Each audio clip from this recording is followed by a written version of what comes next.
Hello everybody, it's the Worm. Welcome back to Raging Loop. Last time we had our epic battle in the woods, fought by our journalist friends, as well as Chemi, against the wolf squad, the Kamafujiyoshi wolf squad. I'm sure... Well, I'm not sure, but maybe we'll get some more background on exactly what those guys were up to, but presumably there to try and get rid of the journalists who were inadvertently led into a very dangerous situation by Haruaki. So, yeah, that was pretty fun last time, and you know, we needed a bit of fun after the last two heavy episodes, so I think that was a good moment to have.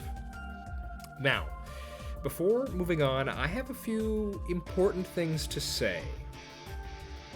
Last time, a few people, more than two, were kind of taking me to task a bit because I missed a few things, if you could believe it. I know, shocking.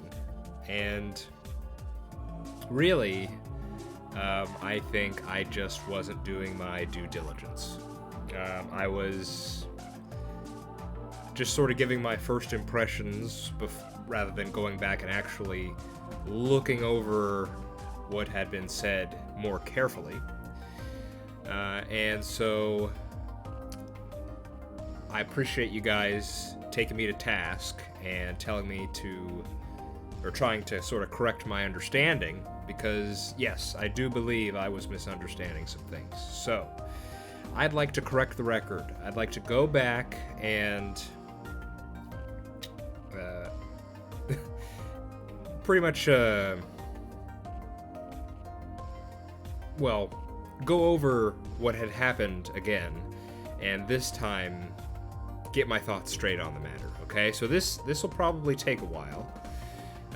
I'll definitely put some chapters in here if you want to just skip it. But I think this is really important because, you know, these last couple episodes are kind of it shapes how we view the entire story. It's very important. So I think I think because of that, it's crucial that I make sure my understanding is correct on these sorts of things. So if you want to contribute to that discussion, please feel free. So, first things first, something I was just flat out wrong on was I seem to have I seem to have gotten an impression that Rokako is somehow a centuries-old being or entity, but that is not the case. I went over back that whole episode, and I turned it on and I put the speed up and I kind of just combed through it because I wanted to really understand what was being said. And yes, I think I just flat out misunderstood what was being said. Which, you know, I hope you'll forgive me. That's my first time reading the thing, so sometimes I'll just get some wires crossed and just misread something and come away with the wrong impression. So, yes, she's not an immortal or some strange entity like that. Rather, that section of the conversation leads to quite a sad and horrifying piece of her history. But in any case, so that's just the thing I was sort of just flat out wrong on. But another big thing that I honestly did not really catch. I understood that... Okay, so let me just say it. I did not come away from that episode with the understanding that Rokako was being possessed this whole time. All right? I mean, I obviously understood that Rokako had power. She was the dreamer, and she had the powers to heal and this had obviously come from her deity. But yes, so now I have that understanding now. But I do have a couple very important questions here. And this is something I want to ask all of you. Okay. So I do want to ask everyone, because it's 3 people now, at least 3, that have said this thing where, oh, you're misunderstanding, she's not immortal, she was just possessed by the spider, and this spider had been body hopping, so to speak, between the different heads of the Uematsu. Okay, got it. Understood. But here's my question, and I think this is pretty important. Is this whole possession situation, does this mean that the Rokako character that we know is not actually Rokako? Like, here's an example of what I mean. So at the end of that big episode, the spider deity, for some reason, it still hasn't been explained, seems to have left Rokako. She's lost her powers. She is now powerless. Does that mean that the Rokako that emerged from that, having the spider leave her, is that a different character from the one we've been interacting this whole time, or no? Now I'm thinking no. I'm thinking that her situation is a bit similar to Haru's situation, where we've seen there is Haru, there is an ancient deity, and they have combined, and they are now 2 but 1.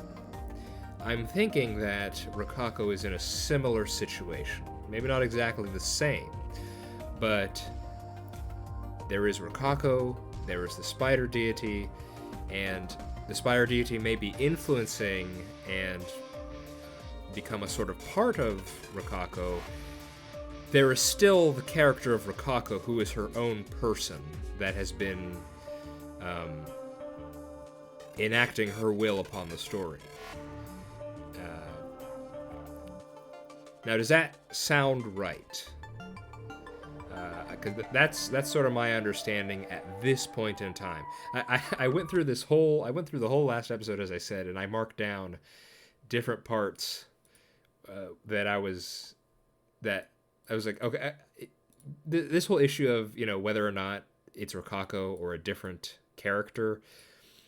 I did 3 categories of timestamps throughout my video, and I said, okay, these are the lines that support it is a different person. Here are the lines that support it's not a different person, and then here are the lines I'm not sure of. And I think it's actually, let me see, 1 2 3 4 5 6 1 2 3 4 5. Yeah, so I have 6 in the category for it's a different entity, 5 in the category that it's just Rokako, and then I have 3 lines, 3 voice lines, or 3 lines in general that I'm not sure about. Now, I don't think it's necessary for me to go through every single line and give an argument for my thoughts on each, even though I wrote all that down. I wrote all my arguments about what I was thinking. But I don't think that's necessary at this point. I'm going to wait for a response from you guys. So it's just this whole question of whether or not Rokako is her own person who has just been influenced by, obviously, her history and what she's gone through growing up, but also the spider, versus the spider is its own personality that has possessed this body and is its own entity, superseding Rokako. I hope that made sense. I can clarify in the comments if I wasn't clear enough. But yes, okay. Just to set the record straight, I understand now. It's not just Rokako we're dealing with. We're dealing with the supernatural influence behind Rokako. So that's that. Again, any more anything more about that? If you guys want any more, like I can go into the arguments for each of the lines I found, but I don't think that's particularly necessary at this point in time. Okay, so next thing I want to address. Let me find what I'm looking for.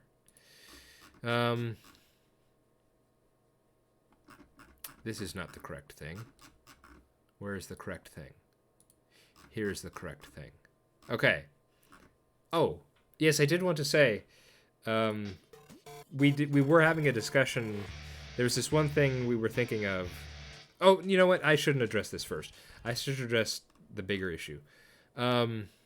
So Amber seemed to be taking me to task, and I think that it was appropriate to do. I think I was a bit too rambly and a bit too unclear, and in all honesty, I had not sat down to think about it clearly enough, and so I don't think my talk at the beginning of the previous episode was very good. So so now that I've had more time to actually sit down, go through everything that happened, and come away from the situation, I do believe now that I was being too harsh on Rokako in some certain ways. So which of these should I address first? So we're talking about her crimes. Okay, so what are her actual crimes in the story, and was I being fair to her with regard to those crimes? And I don't think I was. So, first of all, what her crime... Now, okay, so her main objective, of course, is the revival of the Tsuchigumo, the spider, and presumably having been influenced by the Uematsu, the previous Uematsu heads, and the possession by the spider, whatever that means. The method of doing this is to,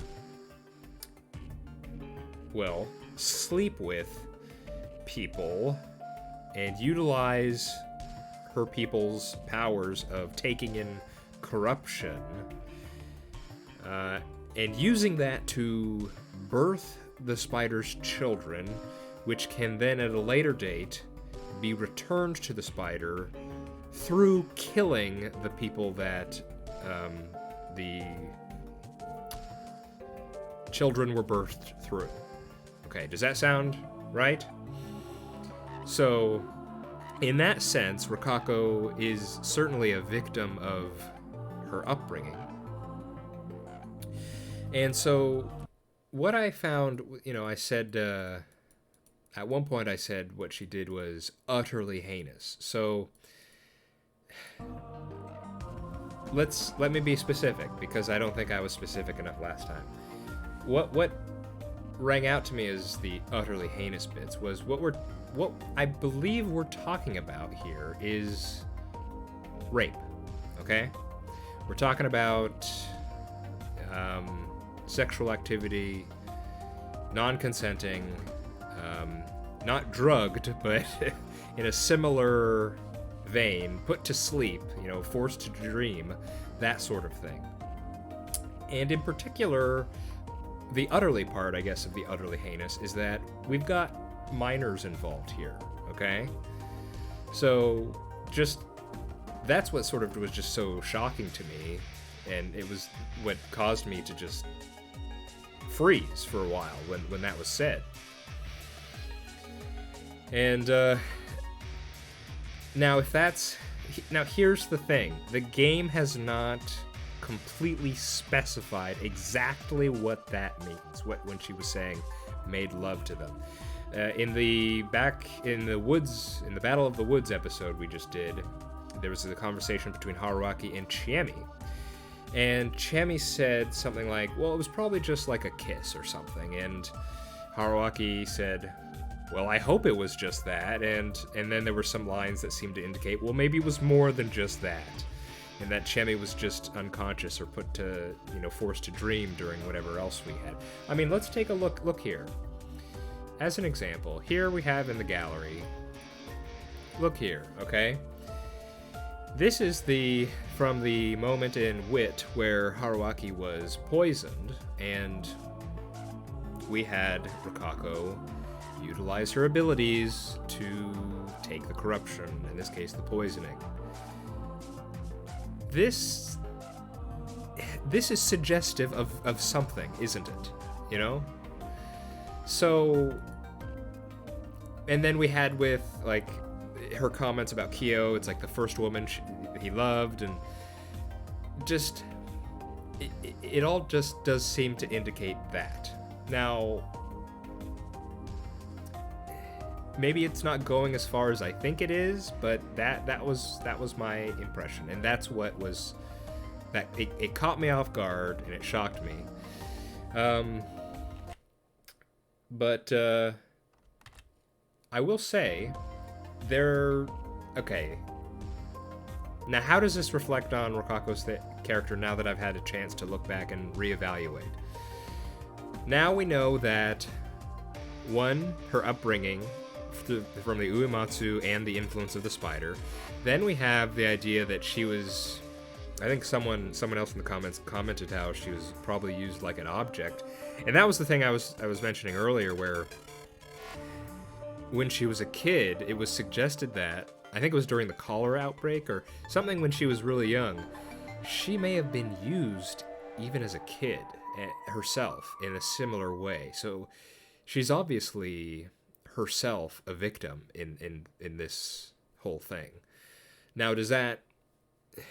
I don't think being a victim gives you leave to victimize others. It can be an explanation, but it's not an excuse. I hope that makes sense.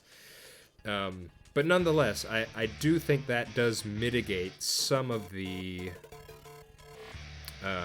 horribleness of, the stuff I've been talking about.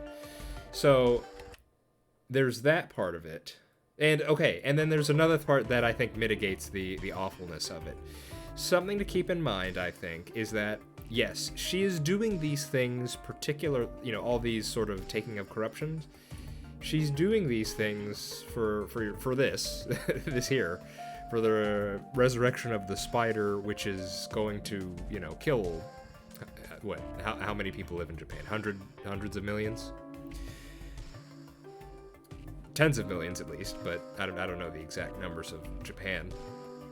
However, the things she's doing are, as objectionable as I might find the act itself, they are healing. Like that, it's not a suggestion of healing. It's actually healing people. It saved Haruaki from the poison. We heard from Kyo that she saved his life. She apparently aided Kaori while she was giving birth. And another cool thing is, remember I had that whole thing where I was wondering about Chiemi and her rabies thing. I was like, how in the world could she have survived with rabies for so long? Why is the game trying to suggest that? Well, now we know, looking back, or it's not that now we know, it's that I was able to connect it, that she laid with a young Chiemi, and presumably that if she did have rabies, which I'm assuming she did, because why else would Rokako want to lay with her, she probably saved Chiemi's life there. So, yes, it is taken by itself, it is not good. It has had beneficial effects for the people of Yasumizu, for better or worse. But again, now, the thing is, I'm not sure that it's good that she was able to save people's lives, but I'm not sure if that reflects well on her character, because I don't think she was doing that out of the goodness of her heart. She was doing it to revive the spider. So, yeah. Okay, and then so that's that. That has to do with her crimes. There was something else I did want to comment on. Amber, you did get on my case a bit about this, where you were saying that, oh, I seem to be more tolerant of murder and also the potential destruction of tens of millions of lives of Japan, but potentially sexual assault, that's where I draw the line, and that's now I was quite rambly, I think, and I didn't have my thoughts all that well together. So I'll give you that I did not present my ideas that well, and they were ill-formed too, which is just a bad combination. But I do want to set the record straight. I don't know if this is a controversial thing to say, but yes, I do in fact think the destruction of all of Japan and tens of millions of lives, at least, is worse than the things Rokako did before. All right? Is that okay? And that's not. I want to kind of explain myself a bit more, because I do think there's a few things that go into this. You mentioned a sort of cultural aspect to it, and I did think that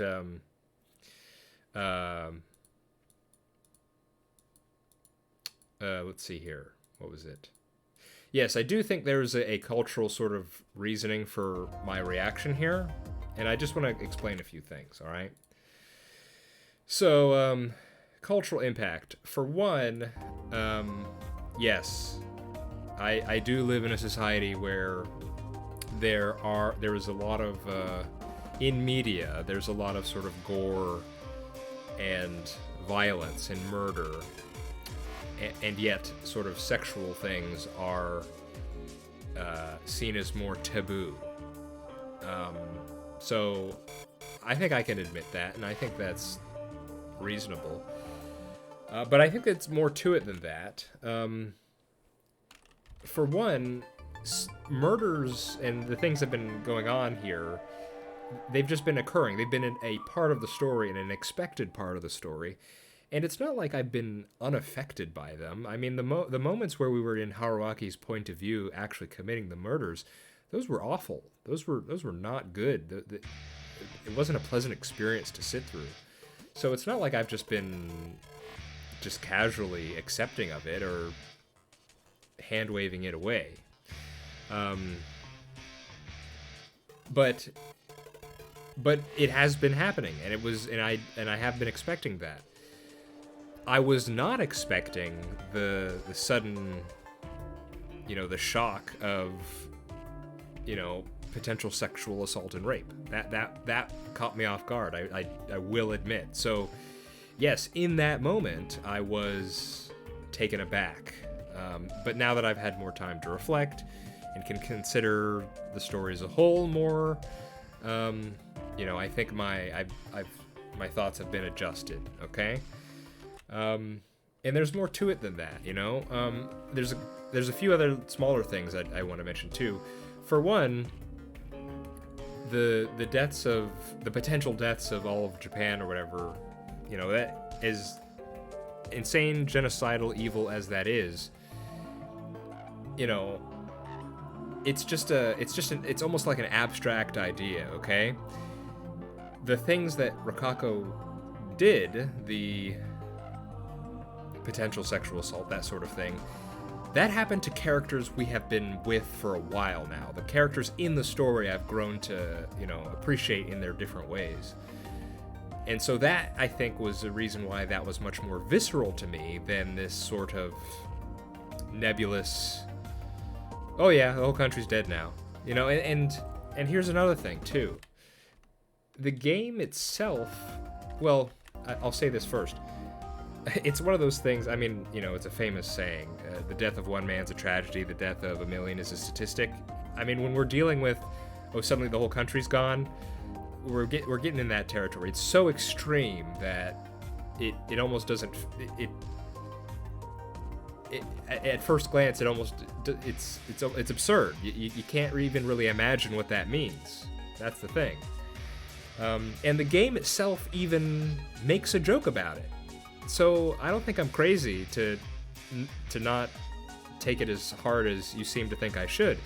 Remember, the monster appeared, destroyed the country, then the sheep showed up. Okay, the sheep showed up and said the country's been destroyed. And then Haruaki makes this comment where he says, he freaks out at the sheep, and the sheep's like, why are you freaking out about me? The country's dead, everyone's been killed. And Haruaki goes, no, I think a talking sheep is is crazier. And so, I mean, the game itself doesn't take it seriously. So, I mean, you know, yes, objectively speaking, that's worse. I'm acknowledging that. That's fine. But I don't, but I will also admit that it did, although it's objectively worse, it did not have, I think I was more affected by the design of the monster and the sort of eerie atmosphere of the scenes leading up to the monster than I was with the thrown out there sentence of, oh yeah, the country's dead. Because it's not like we got to see that. That wasn't described to us. We didn't get to... we don't really know what that means, other than just that it happened, or was about to happen, or something like that.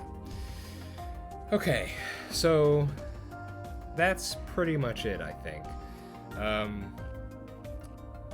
To summarize, thank you guys for taking me to task. I think I deserved it after that last episode. I hope I made more sense this time. And I would like some clarification on that whole possession thing, on what exactly that means, on whether or not Rokako is her own character, or if the spider is the character. You know, we can go into that next episode if we need to, but I don't think I need to do that now. I think I have the understanding, but again, correct me if I'm wrong. But I think that's everything. Let me see where we're at right now. Okay, so we'll probably have a bit of a longer episode today. Let me take a quick break, and then we'll get back into the game, okay? Okay, we're back. We are ready to go. Oh, one final comment before continuing.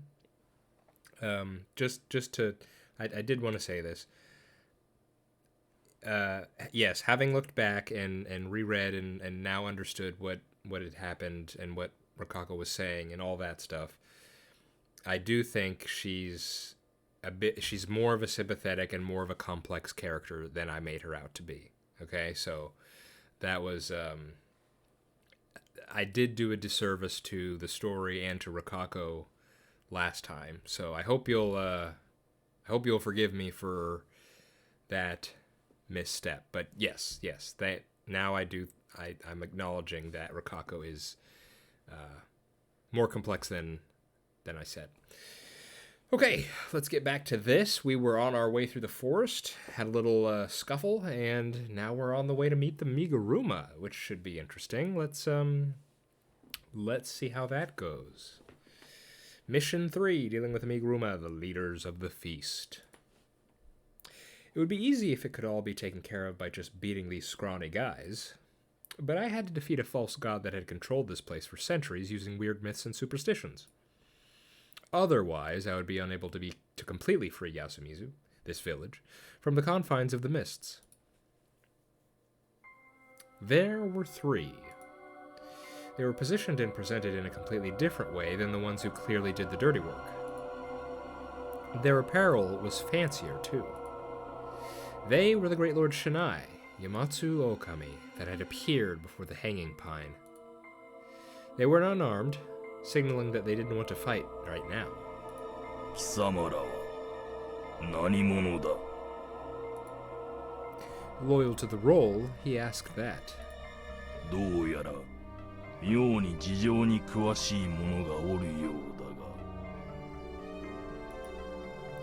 They'd seen it with the eye of the Miguruma, huh? 当然生きて帰れるとは思うまいな。こっちのセリフよ、偽物。 Her eyes didn't show a hint of hesitation, and her words didn't show a bit of fear. God was dead, she'd killed it. Thus she had no reason to fear, obey, or tolerate a fake. One more step. 一体何なんです？返答次第では警察を呼びますよ。ああ、すみません。ややこしくなるので、ここは僕が。あなたも超怪しいんだってば。彼に任せよう、Q ちゃん。橋本さん。まあ妙なことをすれば潰すから。本当、あなたにはかなわないな。さて、身車家の者に古き山の神からのことづてを授ける。 They were shaken. この言葉の意味がわかるなら、貴様らも身車の位高き者なのだろう。聞け、かの神はよみがえった。狼は死に、影たる狼も死んだ。他の紳士ももはや去るのみ。狼は去り際のたまった。もはや読み意味の宴は開くべからずと。よって貴様らにもう聖域を犯す理由はない。帰って皆に知らせよ。もはやこの山に信内明神はおらぬと。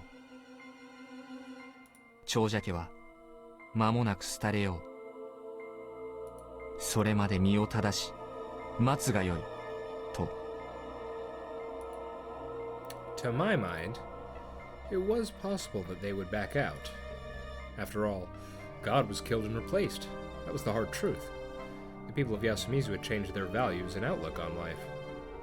Thus, the group that had gained power through God would know this truth, and thus lose their power. However, 汝田ぞ。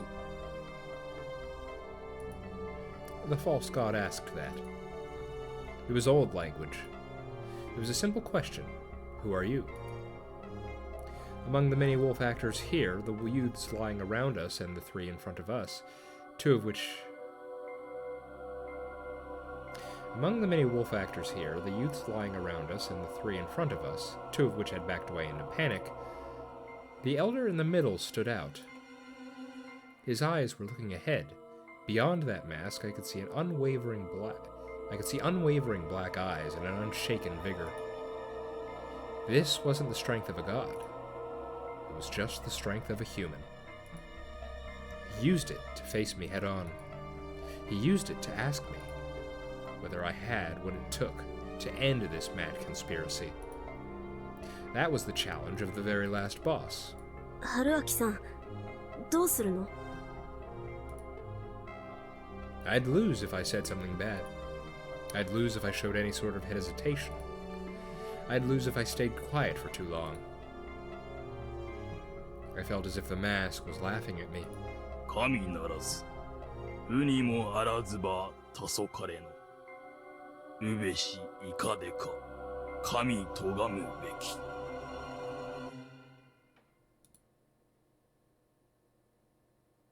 You are no god or divine child. You are no one. So why can you stand against God? That was a provocation. I knew this well. That was why I'd brought this over. I took it out again. The old wolf mask. Hmm. The old man laughed. 神錆びて、神なきにせるかぐ土の。長む大和になる神もなし。あいつ、さっきから何言ってるの?百人一首かな。神錆びて、神なきにせるかぐ土。神のように振る舞って、神を殺したかぐ土。日のかぐ土は確かに神殺しの神。だけど、別に意図して殺したわけじゃないわ。燃え盛る体が生まれ落ちる時に、母たるイザナミを殺した。直接歌ってるのは、かぐ土じゃない。かぐ土。家具の土。愚かで醜いもの。神様ぶって、神を殺した誰かのことを罵り、非難する掛け言葉だわ。大和は大和、なる神、つまり雷は神なりの掛け言葉。山を眺めても神の力の啓示はなく、大和の国にお前がなれる神はない。そういうことかしら。Wow. She got all that just from that one statement, huh? Okay. We'd already killed this god. After claiming that, saying we would take his place would just be wrong and self-contradictory. That was why the old man laughed. He knew he couldn't back out because of something like this. Well, that was the right idea, considering the Shanai faith's theology. まあ、割とそれは日本神話っぽいわよね。死んだ神はこっちの国にはいないから。Exactly. どういうこと間宮さん。Indeed, this was the right time. 聖者と死者の領域が国で区切られてる。ほら、イザナギだってそうだったじゃない？ Indeed, this was the right place. 人も神も死ねば黄泉の国に行くのよ。This god existed. I had to thank Mamiya-san for the explanation later. I put on the mask. 愚か。うるさいな。言ってやるからしかと聞け。It was a bit pathetic, but I would borrow your power again. 我の名前は、よもつ狼。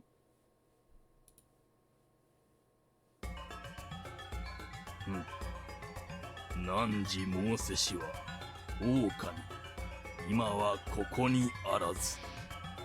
さればこそ我、狼にあらず。汝、狼ならば、我もまた狼なり。不死吉の地を治めたる、老面の神なり。いや違う。ここは不死吉じゃない。黄泉だ。Saranaga's mists were all around us. ここに僕とあなたがいるからには、あなたも僕も死んだことに相違ない。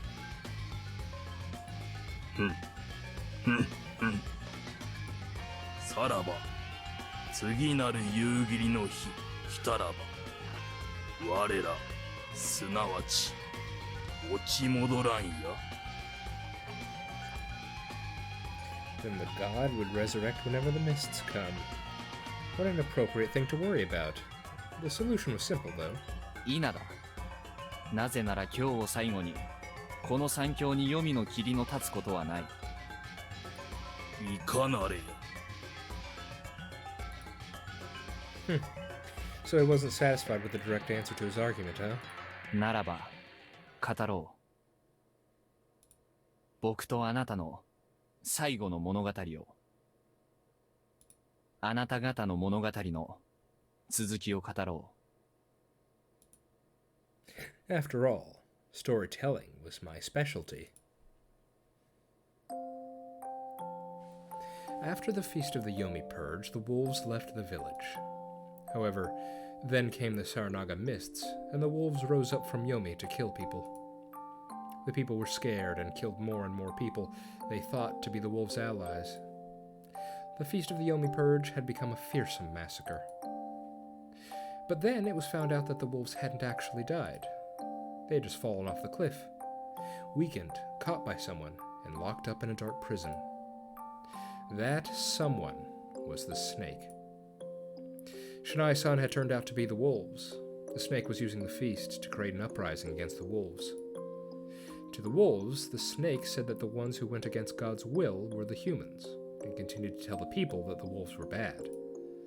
The snake would then wear Shinai-san's clothes, appear before the people, and control them completely using frightening words. However, the wolves weren't tricked after all.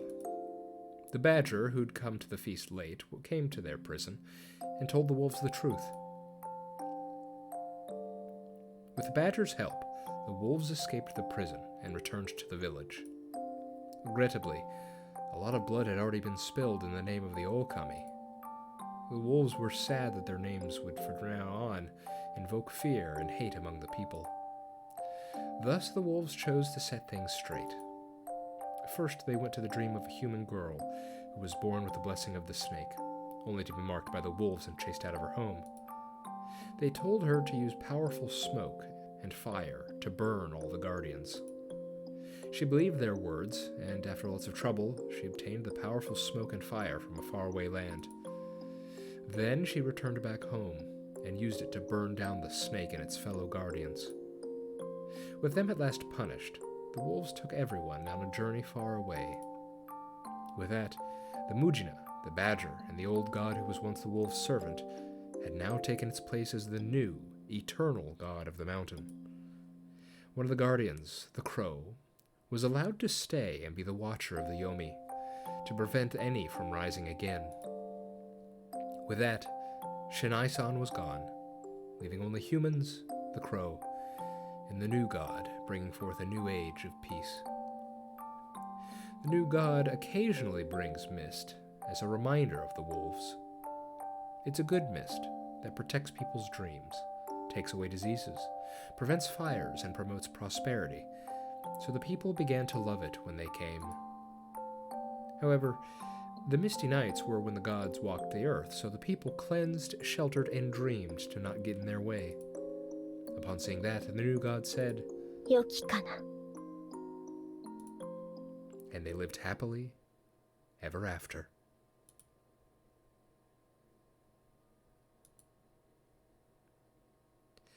As I finished, I felt I could hear God giggle with a bizarre sort of amazement. Well, that was probably good enough. By the way, I'd chosen to say nothing about my daughter. I'd leave that part of the plot to the daughter herself. Or, I'd leave that part of the plot to the daughter herself. だから、蛇のおのおの方。僕もあなた方も、ここから去るべき時です。黄泉の国を経由して、遠いところへ。With that conclusion, I took off the mask. 迎え火の卓や煙の切り立ちて雲となるらん震え口縄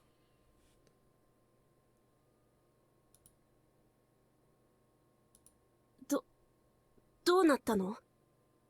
さあ、今の歌はちょっと難しいけど、口縄は蛇のことだっけ？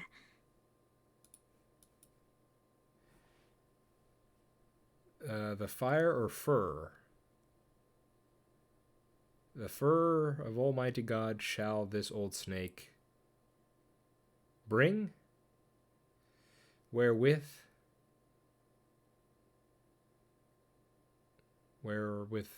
something the mist, become clouds in the sky and release a rain of changes. I mean, it sounds kind of good to me. They were whispering to each other for a minute or two. Eventually, the masked old man began moving again, looked up, and spent a few seconds. After a brief but intense moment of prayer, he opened his mouth. 愛わかった。 The two seemed perplexed. だから言うたじゃろうが、こんなものろくでもないと。Well, well, well. 当主に逆らわんのが身車の習いとはいえ、いい加減腹に据えかねたところじゃ。やめじゃやめ。バカせがれに墓の中のバカ親父は因果応報というものを知るがよしじゃ。若造、慣れん芝居をさせたがもう帰ってええぞ。こっちはこっちで片付けておこう。その I wasn't sure how to respond. 報道しますよ。保健所が来たらえらいことになるわ。まあそうなればこの村は消えてなくなるかもしれんの。そうなった時蓄えがないものはどうなるのか路頭に迷わねばいいが。こんな時まで安水の足元を見る？ちえみちゃん、そういうわけじゃない。藤吉村の人たちにはそれでも藤吉村という場所が必要なんだ。ちょっと待って。じゃあこのこと報道するなっていうの？まあそうですね。待ってよ、やめてよ、こんな大スクープっぽいネタを黙れなんて。なんだかよくわからないけど、じゃあこうしたらどうかな。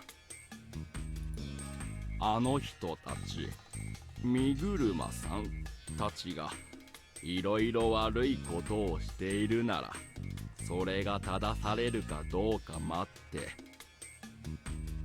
どうにもならなかったらしっかり調べて立ち入ろうか。橋本さん、いつものプロ根性は？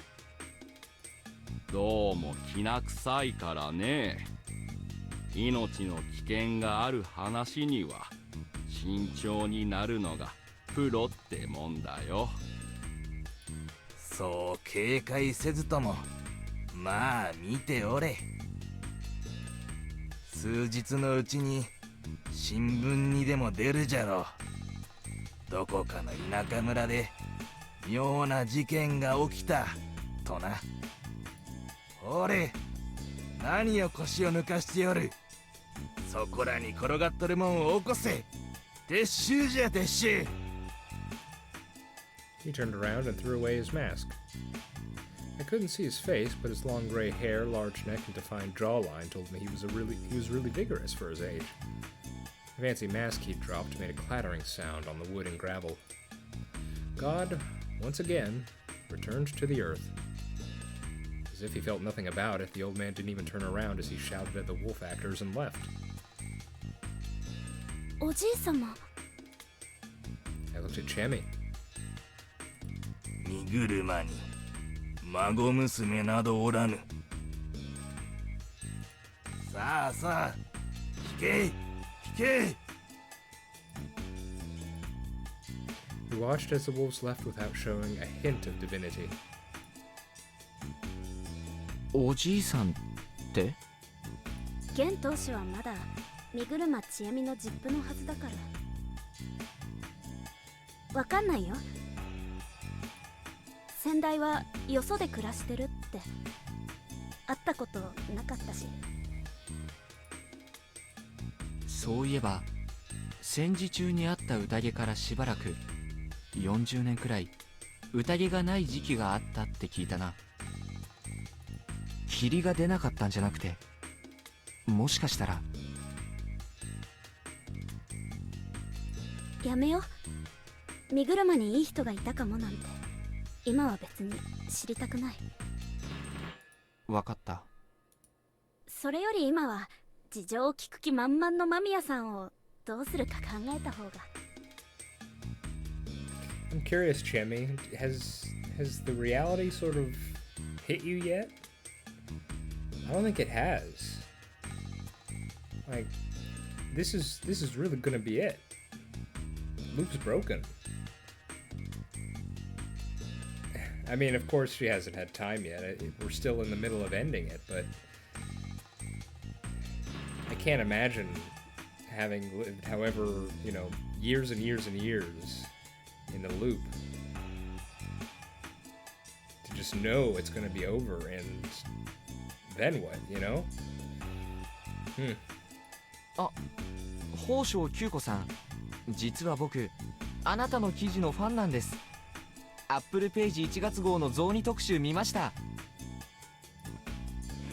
嘘、初めて自分の記事の読者見つけたってごまかされるか。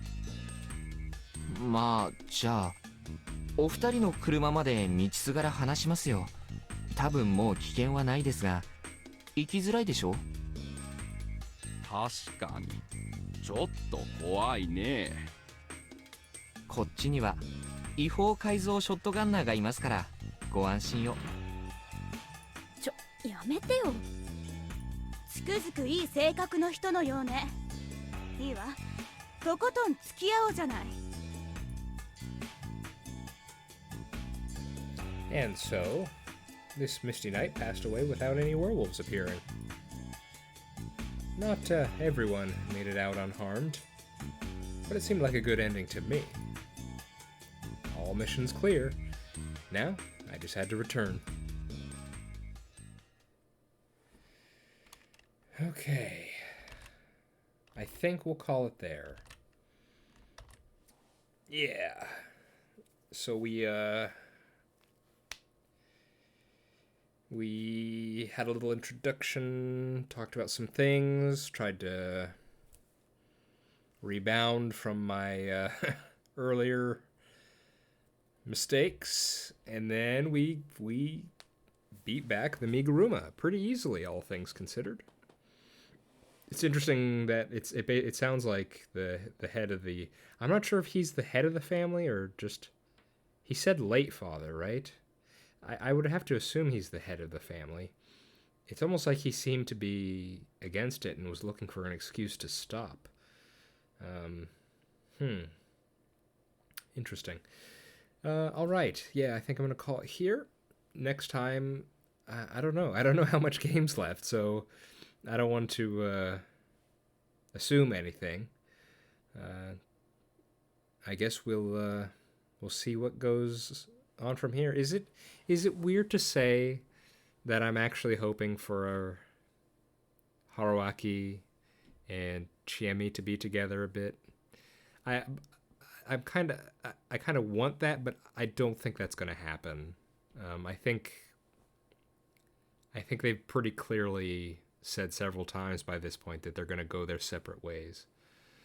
But yeah, and Rokako looks like she's going to be in the care of Kyo.